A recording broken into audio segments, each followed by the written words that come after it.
एकी केली हातो फळी ठाया बळी पावले आम्ही देवा शक्तीहीने भाकुतेने करुणा पावटणी केला काळ जया बळ होते ते आम्ही देवा शक्तीहीने भाकुतेने करुणा तुका म्हणे वीर्यावीर संत धीर समुद्र आम्ही देवा शक्तीहीने भाकुतेने करुणा पांडुरंगा करो प्रथम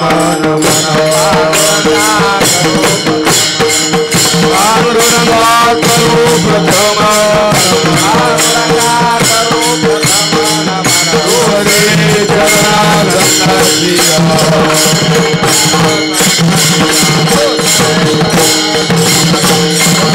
कृपादाने कथेचा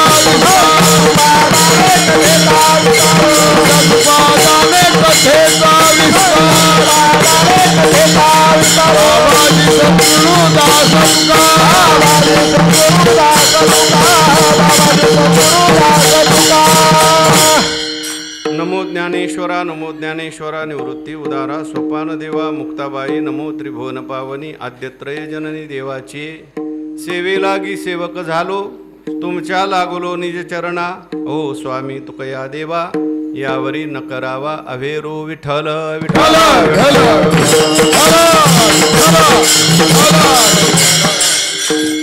संत श्रेष्ठ जगद्गुरु श्री तुकोबारायांचा हा अभंग आहे. अभंगातून संत श्रेष्ठ जगद्गुरु श्री तुकाराम महाराज संतांचं वर्णन करतात आणि आपली सगळ्यांची भूमिका घेऊन देवाकडे करुणा भागतात. विठ्ठल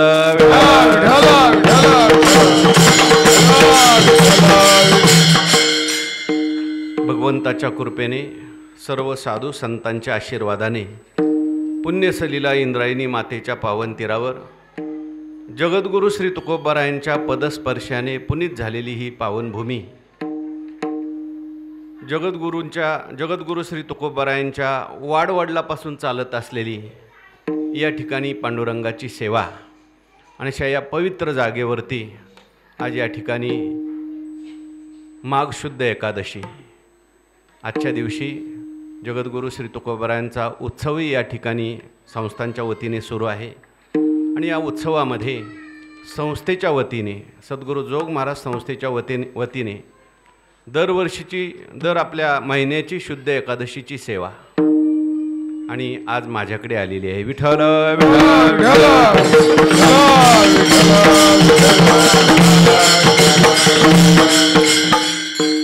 तुकोबारायांनी म्हटल्याप्रमाणे माझ्या वडिलाची मिराशी गा देवा तुझी चरण सेवा पांडुरंगा. अनेक वर्षापासून आपली ही देहूची वारीची परंपरा सुरू आहे. संस्था सुरू झाल्यापासून वैकुंठवासी परमपूज्य मारुतीबाबा गुरव त्यांनी सुरुवातीला ही वारी सुरू केली. काही ठराविक मंडळी घेऊन बाबा स्वतः या ठिकाणी वारीला यायचे. तेव्हापासून आज तागायत संस्थेच्या वतीने ही वारीची परंपरा सुरू आहे आणि शुद्ध एकादशीचं कीर्तन प्रवचन या ठिकाणी संस्थेच्या वतीने होत असतं. आज या ठिकाणी आणखीन एक योग प्राप्त झालेला आहे. जगद्गुरु श्री तुकोबारायांचा अनुग्रह दिन आणि जगद्गुरु श्री तुकोबारायांचा जन्मदिन वसंत पंचमी आणि माघ शुद्ध दशमी या दोन त्या ठिकाणी संगम म्हणायला हरकत नाही, सुवर्णयोग म्हणायला हरकत नाही.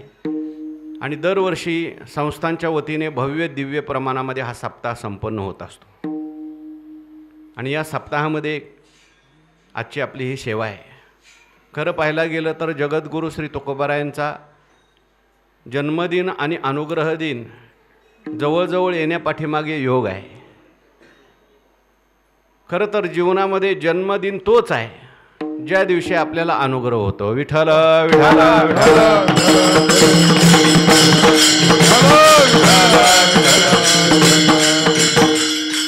गुरुपासून दीक्षा ग्रहण तो शिष्यासी नवा जन्म जाण गुरु मायबाप संपूर्ण ऐक लक्षण उद्धव असं म्हटलंय.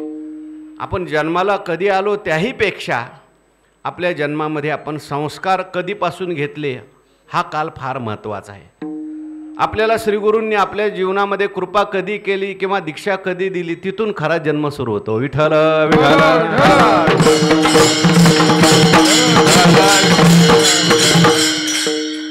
श्रीगुरू मारुती बाबा एक दृष्टांत सांगत असतात, आपण नेहमी ऐकतो. एक साधू एका घरी आलेले होते आणि साधूंनी त्या घरामध्ये पाहुणचार करत असताना घरामध्ये जी सुनबाई होती तिला विचारलं, बाळ तुझं वय किती वर्षाचं आहे? ती म्हटली, बाबा माझं वय 10 वर्षाचं. मग तुझ्या पतीचं वय किती वर्षाचं आहे? म्हटले 5 वर्षाचं. तुझ्या सासूचं वय किती वर्षाचं? म्हटले 3 वर्षाचं. आणि म्हटले सासऱ्याचं वय? ते म्हटले सासरा नाहीच मला. तेवढ्यात सासरा आला. मग ते बाबा म्हणायला लागले, बाई तो असं खोटं का बोलते? सासरा तर तुझा आलेला आहे. ती म्हटले मी वय जे सांगितलं तुम्हाला ते जन्माचं वय नाही सांगितलं, संस्काराचं वय सांगितलं. माझ्या वडिलाकडे असतानाच मी माळ घातली, माझ्यावर संस्कार झाले, 10 वर्ष झाले म्हणून मी माझं वय 10 वर्षाचं सांगितलं. इथे आल्यानंतर माझ्या पतीला मी आग्रह करून माळ घालायला लावली. त्यांनी 5 वर्ष झाली माळ घातलेली आहे, त्यांचं वय 5 वर्षाचं. सासूबाई काय ऐकत नव्हत्या, पण 3 वर्ष झालं त्यांनी माळ घातलेली आहे, पण मामाजी काय ऐकत नाही अजून म्हणे. जन्माला कधी आला याला महत्त्व नाही, आपल्याला संस्कार कधी झाले ते महत्त्वाचं आहे. आणि म्हणून जगद्गुरु श्री तुकोबरायांचा अनुग्रह दिन फार महत्त्वाचा आहे. विठ्ठल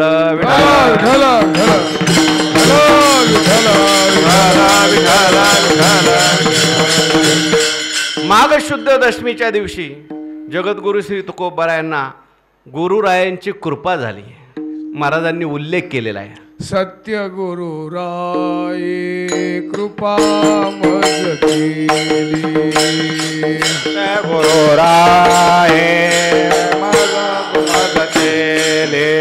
माहो शुद्ध दशमी पाहुनी गुरुवार, माहो शुद्ध दशमी पाहुनी गुरुवार. केला अंगीकार तुका म्हणे, अंगीकार तुका म्हणे, केला अंगीकार तुका म्हणे, अंगीकार तुका म्हणे. सापडविले वाटे जात गंगा स्नान, सापडविले वाटे जात गंगा स्नान, सापडविले वाटे जात गंगा स्नान, सापडविले वाटे जात गंगा स्नान. तुकोबरायांचा अनुग्रह दिन आणि त्याचा औचित्य साधून सुरू असलेला हा उत्सव, आणि या उत्सवामध्ये जगद्गुरु श्री तुकोबरायांचा अभंग आपण चिंतनाकरता निवडलेला आहे. विशेष करून आज जे आहे माघी वारी आहे. आजचा दिवस फार महत्त्वाचा आहे. आज पंढरपूरला बऱ्याच प्रमाणात त्या ठिकाणी वारी भरलेली आहे. 3 लाख समाज आहे असं म्हणतात. अशाही परिस्थितीमध्ये सुद्धा भव्य दिव्य प्रमाणामध्ये वारी भरलेली आहे. बहुतेक जे निष्ठावान वारकरी आहेत ते आजच्या दिवशी शुद्ध एकादशीच्या दिवशी पंढरपूरला जात असतात.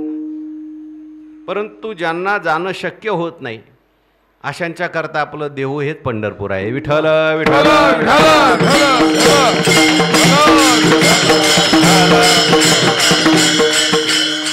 कारण जो भगवान परमात्मा विटेवर उभा आहे तोच भगवान परमात्मा विश्वंभर बाबांनी या ठिकाणी आणलेला आहे.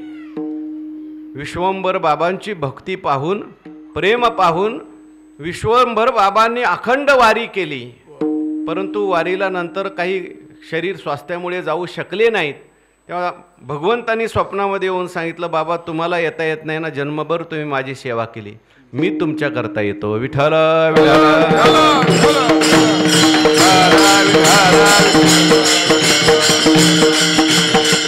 आपल्या करताच बाबांनी या ठिकाणी पांडुरंग परमात्म्याला आणलं म्हणायला हरकत नाही. आणि म्हणून पांडुरंग परमात्म्याची वारी आहे. पांडुरंगाचंही थोडंसं आपल्याकडून चिंतन घडलं पाहिजे. या निमित्ताने आपण हा अभंग निवडलेला आहे, ज्याच्यात देवाचंही वर्णन आहे आणि संतांचंही वर्णन आहे. जगद्गुरु श्री तुकोबाराय आपली सगळ्यांची भूमिका घेऊन या अभंगामध्ये संतांचंही वर्णन करतात आणि देवाला करुणा भागतात. संतांचे जे अभंग आहेत ते सगळे आपल्या भूमिकेवरचे अभंग असतात. आमचे वैकुंठवासी गुरुवर्य वैद्य बाबा असं म्हणायचे, एक अभंग सगळ्या करता नाही, सगळे अभंग एका करता नाही, एक अभंग एका करता नाही, सगळे अभंग सगळ्या करता नाही. विठ्ठल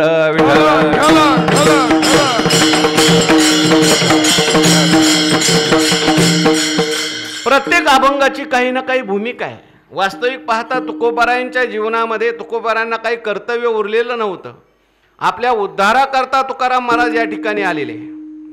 तुका भासला मानवी वेशधारी, परी तो लीला विग्रही निर्विकारी. जगद्गुरु श्री तुकोबारायांनी जे काही चरित्र केलेलं आहे ते सगळं लीला चरित्र आहे. म्हणजे आपल्याला मार्गदर्शन म्हणून केलेलं चरित्र आहे. विठ्ठल विठ्ठल.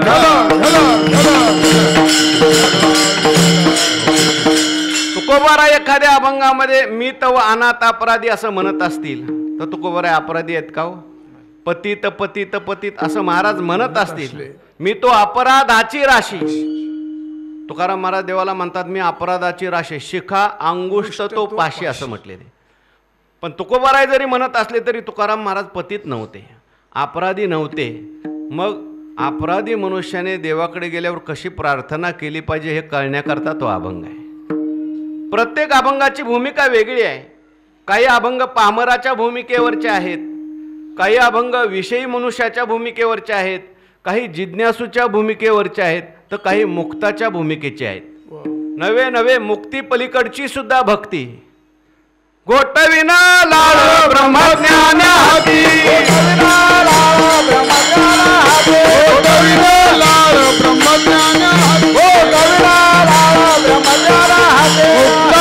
सिद्धी सांगविन,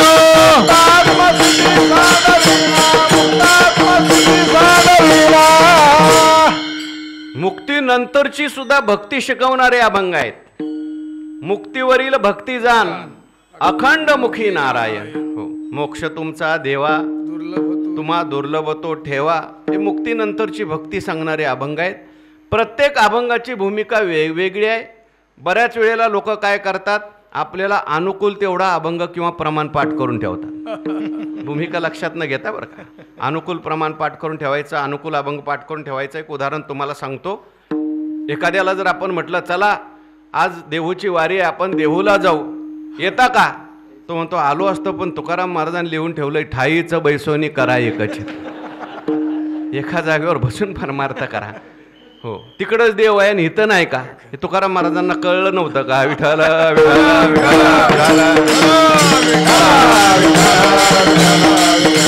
म्हणजे आपल्याला अनुकूल तेवढं प्रमाण पाठ करून घ्यायचं. हो, आणखीन एक उदाहरण सांगतो, अभंगाकडे वळतो. काही काही मंडळी अशा असतात, काम करायचं नाही, व्यवहार करायचा नाही, व्यापार करायचा नाही, भजनही करायचं नाही. वैकुंठवासी मामासाहेब म्हणायचे, परमार्थात सगळ्यात मोठा धोका जर कोणता असेल तर तो निष्क्रिय होण्याचा आहे. या धोक्यापासून सावध राहिलं पाहिजे. काही मंडळी अशा असतात, काहीच करत नाही. त्यांना जर आपण म्हटलं तुम्ही काहीच करत नाही, तुमचं कसं काय चालणार? ते म्हणतात तुकाराम महाराजांनी लिहून ठेवलंय ठेविले अनंते. याच्याकरता लिहिलं का? विठ्ठल विठ्ठल.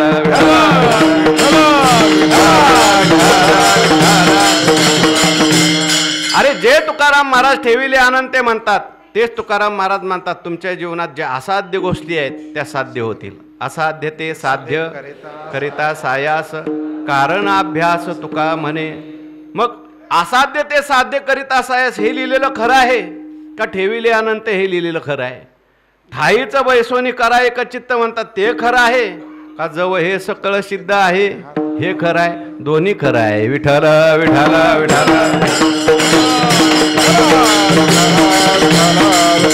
प्रत्येक अभंगाच्या पाठीमागे भूमिका वेगळी आहे. ठेविले अनंते तैसेची राहावे कोणाला सांगितलं, खूप प्रयत्न केले आणि यश आलं नाही. बाबा निराश होऊ नको, हताश होऊ नको, जसं देवाने ठेवलंय तसं राहा. आणि असाध्य ते साध्य कोणाला सांगितलंय, एकदम प्रारब्धवादी तू बनू नको, जीवनामध्ये प्रयत्नही कर. विठ्ठल विठ्ठल.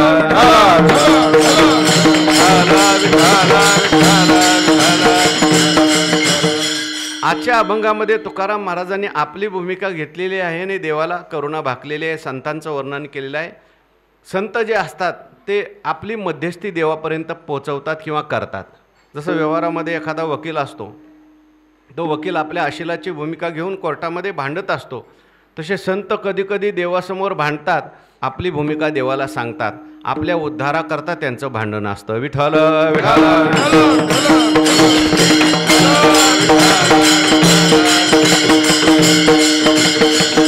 कदाचित देवाची भेट झाली, देवाचं दर्शन झालं, उद्धार होईल की नाही सांगता येत नाही, पण संतांची भेट झाली, संतांचं दर्शन झालं तर आपला उद्धार झाल्याशिवाय राहणार नाही. लक्षात घ्या. अशी अनेक उदाहरणं भागवतामध्ये आहेत की ज्यांना साक्षात देवाचं सगुण दर्शन झालं पण तरीसुद्धा त्यांचा उद्धार झाला नाही. संतांचं दर्शन झाल्यानंतरच त्यांचा उद्धार झाला.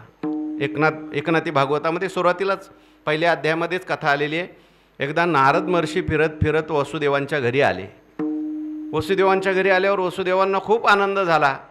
वसुदेवांनी पूजा वगैरे केली आणि नारद महर्षींना हात जोडले आणि नारद महर्षींना वसुदेव म्हणतात की मला तुम्ही ज्ञान सांगा. ज्ञान सांगा म्हटल्यानंतर नारद महर्षी हसायला लागले. म्हटले मी काय तुम्हाला ज्ञान सांगायचं, ज्ञान तर तुमच्या घरी जन्माला आलेलं आहे. पण नारद महर्षींना वसुदेव म्हणतात माझ्या घरी जरी श्रीकृष्ण जन्माला आलेला असला तरी सुद्धा तो मला ज्ञान सांगत नाही. माझा पुत्र श्रीकृष्ण जान मज न सांगेची ब्रह्मज्ञान, म्हणे मी तुझे बाळक पूर्ण धरुणी चरण वंदित असे. तुम्ही अच्युतात्मे निज निर्धारी, देवो तुमचा आज्ञाधारी, तुम्ही म्हणाल त्या ते उद्धरी, एरवी हाती न धरी आनाते. विठ्ठल विठ्ठल.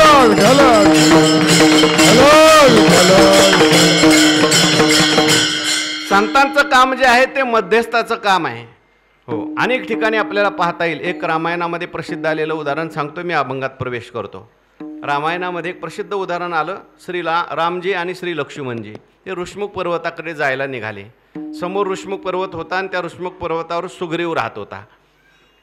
त्या सुग्रीवाने दोन माणसं आपल्याकडे येतात हे लांबून पाहिलं आणि पाहिल्यानंतर त्या सुग्रीवाला भीती वाटायला लागली. समोरून कोण येत होतं? साक्षात भगवान परमात्मा बरं का. पण देव येऊन सुद्धा त्याला भीती वाटली. देव येऊन चालत नाही, देव कळावा लागतो, नाही तर देवाची माणसाला भीती वाटते. विठ्ठल विठ्ठल कारण देवात परमार्थ करणाऱ्या मंडळीमध्ये जवळजवळ 75% लोक असे आहेत की ते भीतीपोटी परमार्थ करतात. आपण नाही केलं तर देवाने आपलं काय वाईट करू नये म्हणून. तो परमार्थ काय खरा नाही. लक्षात ठेवा. सुग्रीव जो होते, सुग्रीवांनी त्या हनुमंतांना बोलवलं आणि हनुमंतांना सांगितलं, हनुमंता हे बघा माझा दुसऱ्या कोणावरच विश्वास नाही, माझ्यावरही विश्वास नाही म्हणे, पण माझा तुमच्यावर विश्वास आहे. समोरून दोन माणसं येत आहेत. मला असं वाटतंय माझ्या भावाने वालीने मला मारण्याकरता दोन माणसं पाठवलेली असतील. तुम्ही लवकर जा आणि तिथे मला मारायला जर ते लोक आले असतील तर फक्त हात वर करायचा म्हणजे मी इकडंच पळून जातो म्हणे. हनुमंतांनी समजून सांगितलं, सुग्रीवा तो असा उलटा विचार का करतो रे बाबा? मला मारायला लोक येत असतील, आपण नेहमी चांगला विचार करावा. मला मदत करायला येत असेल असा विचार तू का करत नाही? विठ्ठल विठ्ठल.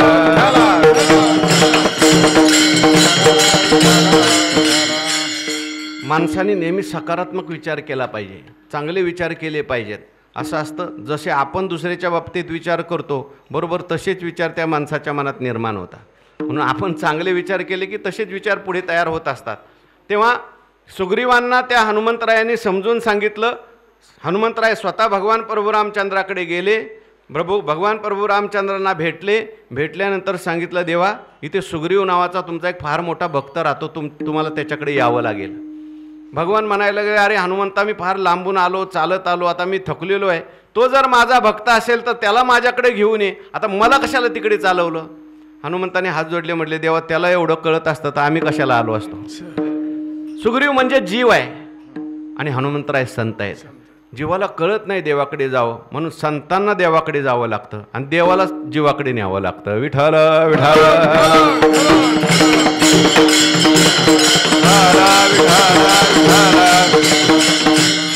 हनुमंतरायांनी भगवंताला घेतला आणि सुग्रीवाकडे आणलं. दोघांचा हात घेतला, अग्नीच्या साक्षीने दोघांची मैत्री केली. धरिती जाती संत रूपावंत, धरिती जाती संत रूपावंत, धरिती जाती संत रूपावंत, संत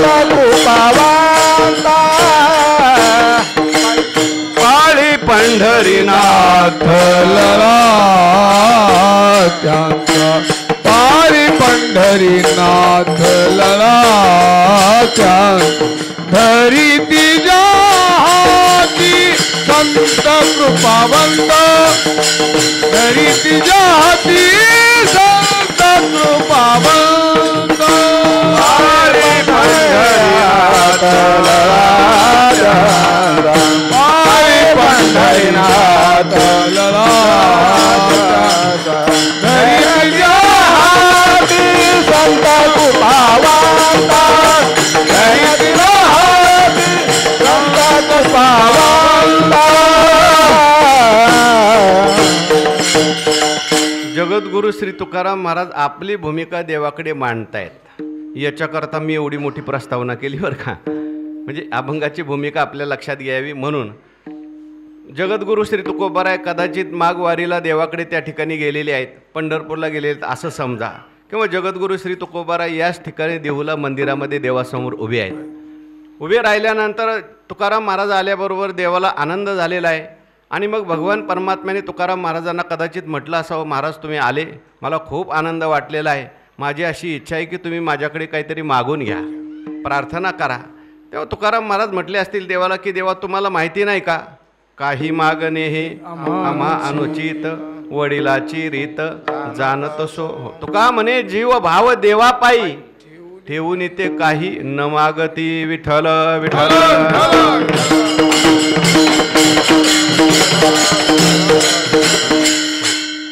कोणत्याही अवतारात तुकाराम महाराजांनी असं जाणून बुजून मागितलेलं नाही बरं का.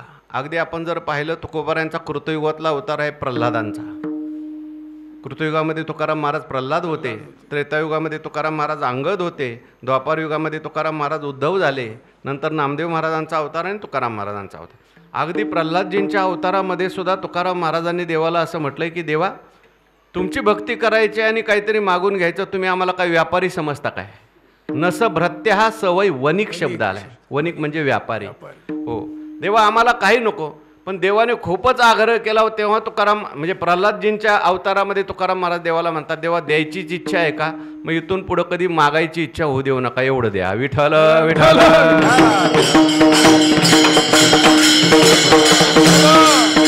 असू द्या, तेच तुकाराम महाराज आहेत. म्हणून देवाला म्हटले देवा काय नाही, आपलं भजन चाललंय, चिंतन चाललंय, आम्ही ह्याच्यामध्येच आनंदी आहोत. पण तरीसुद्धा भगवंताचा कदाचित आग्रह झाला असावा. तेव्हा तुकाराम महाराजांनी सांगितलं की देवा तुम्हाला खूपच द्यायची इच्छा असेल, काही एखादी मोठी व्यक्ती आपल्याला घ्या घ्या म्हणते, अधिकारवाणीने घ्या घ्या म्हणते, आणि आपण नाही नाही म्हणणं म्हणजे कधी कधी त्याची अवज्ञासुद्धा होण्याची शक्यता असते. तुकाराम महाराज देवाला म्हटले ठीक आहे तुमची इच्छा आहे ना देवा, एक काम करा, हे सगळे लोक आहेत यांचा तुम्ही उद्धार करून टाका, आम्हाला दुसरं काही नको, कारण आमचा अवतार कशा करताय विठ्ठल विठ्ठल.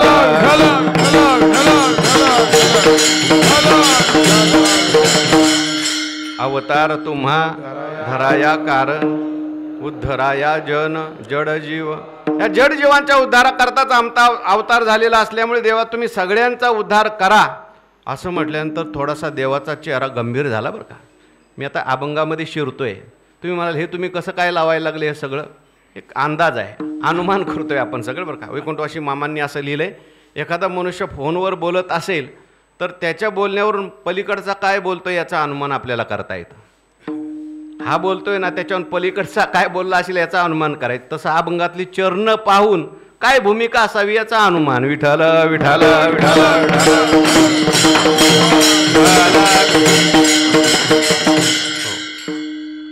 अनुमान ज्याचं थोडं फार जवळ जातं त्याला लोक विद्वान असं म्हणतात. असंच असेल असं काही नाही बरं का. तुकाराम महाराज देवाला म्हणतात देवा तुम्ही सगळ्यांचा उद्धार करा असं म्हटल्यानंतर कदाचित देवाचा चेहरा थोडासा गंभीर झाला असावा. का गंभीर झाला, कारण देव विचार करायला लागले मी जर सगळ्यांचाच उद्धार केला तर ही सृष्टी चालेल का. आता हे सगळेच लोक वैकुंठाला गेले, उद्यापासून उत्सव होईल काय ते विठ्ठल विठ्ठल विठ्ठल विठ्ठल.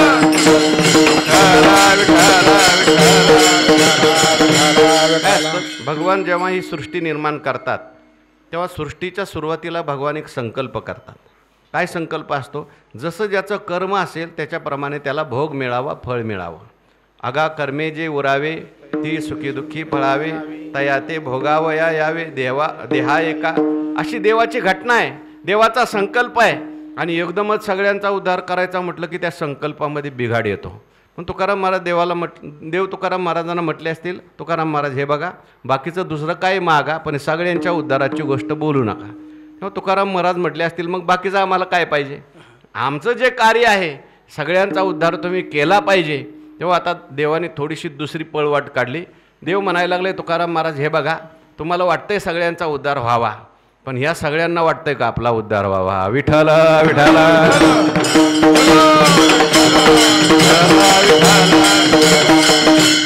सगळ्यांना उद्धार व्हावा असं वाटतंय का? यांना वाटत नाही. लक्षात ठेवा. ज्ञानोबाराय म्हणतात, ते अंतर्नियनती बापुडे मनोनी अगत्य सेवने घडे सांगे पोये पंखीचे किडे काय चिळशी घेती. ज्ञानोबाराय म्हणतात, तया दुखिया दुःखची जिव्हार जे विषय कर्दमीचे दरदूर ते भोगजळीचे जळचर सांडिती केवी. हो, ज्ञानोबारांनी उदाहरण कशाचे दिलेलं? शेणातले आणि पुवातले किडे असतात, ते शेणातून बाहेर काढले की तडफड तडफड करतात बरं का. परत शेणात टाकलं म्हणतात बहुत अच्छा चल रहा है. तसं काही लोकांना दुःखाची एवढी सवय झालेली आहे की त्यांना ते दुःखच आवडतं.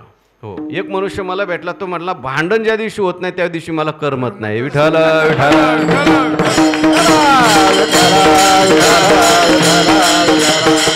प्रत्येकाला सवय लागलेली आहे. म्हणून अशा लोकांना त्या ठिकाणी उद्धार व्हावा असं वाटत नाही. गुरुवर्य दृष्टांत सांगत असतात, एक राजा होता आणि त्या राजाने त्याचा वाढदिवस जवळ आला. आजकाल वाढदिवस साजरे करण्याची एक फॅशन सुरू झालेली आहे, लोक करतात वाढदिवस बरं का. आता करावा का न करावा हा ज्याचा त्याचा प्रश्न आहे. पण ज्ञानेश्वर महाराजांनी 9व्या अध्यायाच्या शेवटी ये मृत्यू लोकीचे उपराटे तिथं वाढदिवस घातला आहे. विठ्ठल विठ्ठल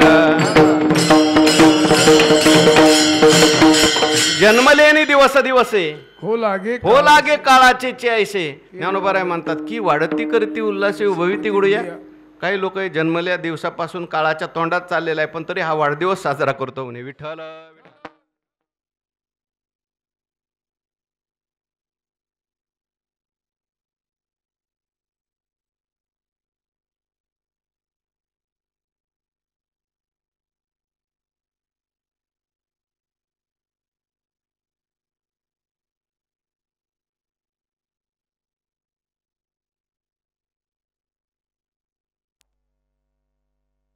बळ प्रज्ञा जिरोनी जाय तयाचे नमस्कारे ती पाय वडील ये मृत्यू लोकीचे उपराटे. विठ्ठल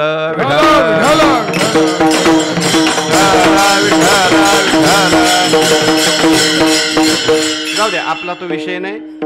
आता कसं आहे, माणसाने जास्त प्रवाहाच्या विरुद्ध सुद्धा वागू नये बरं का. योगात रूढी बली अशी असं म्हटलेले, योगापेक्षा रूढ बलवान असते आणि त्याच्यामुळे जर आपल्याला त्रास होत असेल तर करायला सुद्धा हरकत नाही. फक्त आपण तो वेगळ्या पद्धतीने केला पाहिजे, चांगल्या पद्धतीने केला पाहिजे. काहीतरी कीर्तन करावं, भजन करावं, नामस्मरण करावं, काही सत्कर्म करावं, चांगलं आहे. त्या राजाने ठरवलं आपला वाढदिवस आहे ना, आज आपण दानधर्म करायचा. आणि तो राजा एका जेलमध्ये गेला, म्हणजे कैदखान्यामध्ये गेला. तिथले सगळे कैदी बोलवले, असे रांगेत उभे राहिले. आज माझा वाढदिवस आहे, ज्याला जे पाहिजे ते मला द्यायचं आहे, बोला तुम्हाला काय पाहिजे. पहिल्यांदा सगळ्यात सुरुवातीला कैदी होता तो म्हणायला लागला, मला इथे आल्यापासून चांगलं जेवण मिळालं नाही. म्हटलं मला चांगलं खायची खूप सवय आहे, मला आजची जेवणाची सोय केली तर बरं होईल. राजाने सांगितलं आज एकादशी आहे पण तुला चांगल्या फराळाची व्यवस्था कर. दुसरा आला, त्याला विचारलं तुला काय पाहिजे बाबा. तो म्हटला आपल्याला जेवायला नसलं तरी चालतं. काय काय माणसं अशी असतात त्यांचा आनंद जेवण्यात नसतो. चांगले कपडे घालायला असले ना 3 वेळा फक्त ड्रेस चेंज केला, भूक जेवायला नसलं तरी चालतं, त्याच्यातच काही आनंदी असतात. प्रत्येकाचा आनंद वेगवेगळा आहे बरं का, कल्पना वेगवेगळ्या आहेत. तेव्हा त्याला सांगितलं राजाने, ठीक आहे तुला चांगले कपडेच पाहिजेत ना, आजच्या दिवस ह्याला जो म्हणतो ते कपडे द्या. तिसरा आला, त्याला विचारलं तुला काय पाहिजे. म्हटलं जेवायला नसलं तरी चालतं, आपल्याला कपडे नसले तरी चालतात, आपल्याला फिरायला आवडतं, पण आल्यापासून एकाच खोलीत डांबून ठेवलं म्हणे. प्रत्येकाचा आनंद वेगवेगळा आहे. सगळ्या माणसाच्या जशा कल्पना असतील तसं त्याचं सुख त्या ठिकाणी बदलतं बरं का. मी एका ठिकाणी वाचलं, ते म्हणजे माणसाला जेवायला नाही म्हणून दुःख नाही, अमुकच जेवायला पाहिजे म्हणून दुःख आहे. माणसाला कपडेच नाहीत म्हणून दुःख नाही, अमुकच ड्रेस पाहिजे, अमक्याच ब्रँडचं पाहिजे. विठ्ठल विठ्ठल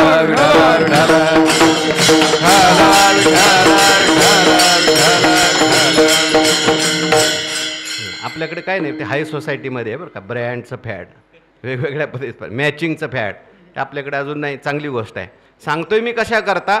प्रत्येकाला राजाने विचारलं तुला काय पाहिजे, तुला काय पाहिजे, कोण काय मागतंय, कोण